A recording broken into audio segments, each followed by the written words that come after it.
Graham, North Carolina man says Charlotte-Mecklenburg police arrested the right suspect but misidentified him in the system. Despite early doubts, fingerprinting at the jail, and the correct defendant's name and criminal history in the case file, this mistake turned into a conviction that ended up on the wrong person's record. Whether on the ball field, we grew up literally 2 doors down from each other, or in the sandbox, we played with action figures together.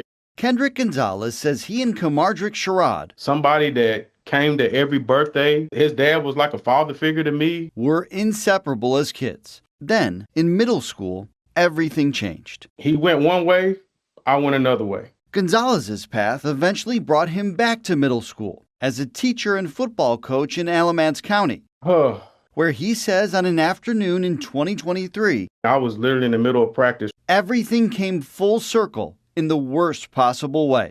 I received a phone call from HR and she said, hey, you need to get off the field immediately. All of the kids kind of heard the conversation and the coaching staff as well. So it was extremely embarrassing. It all started almost 2 hours away at a Charlotte hotel. That's where CMPD arrested this man, Kendrick Sherrod, for possessing heroin, breaking and entering, and resisting police. Jail records show he first gave officers a false name and then lied again, saying he was actually Kendrick Gonzalez. So these are pictures of you and him? Yes, sir. You look nothing alike. Absolutely not. Records show when they pulled a record of Gonzalez's license, they did not believe the picture matched the man in custody, but proceeded anyway. The Mecklenburg County Sheriff's Office says detention officers fingerprinted Sherrod, as is protocol, and were given the correct name. Yet when it was time to set his bond, records show the wrong name was still in the system. At the time, a magistrate noted the courts were unsure of his identity. Within 2 weeks, records show Sherrod pleaded guilty to a breaking or entering charge under Gonzalez's name, even though a sentencing worksheet from the very same day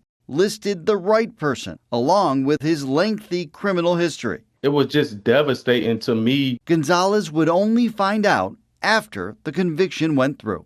I was just stunned. His shock grew even more when he learned it was Sherrod, his childhood friend.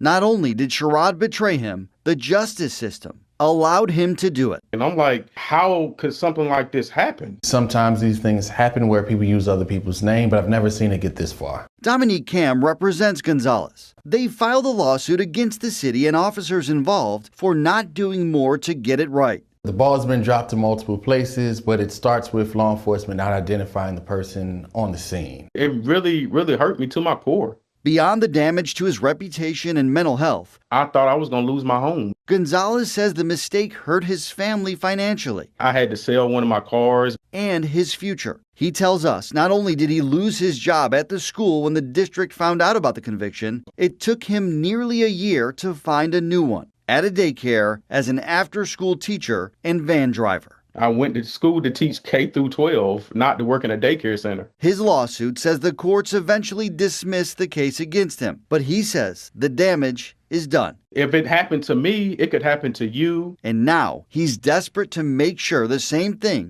doesn't happen to anyone else. CMPD, through a spokesperson, told us at this time the agency is not able to comment or provide additional information, including whether CMPD is considering making any changes as a result of this case. Nate Morabito, WCNC Charlotte. And Nate tells us that earlier today, the city did file a motion to dismiss this lawsuit. In its answers to Gonzalez's complaint, also filed today, the city denied any wrongdoing and said any alleged damages were not the result of their actions, but rather those of third parties, including the person who gave officers the wrong name.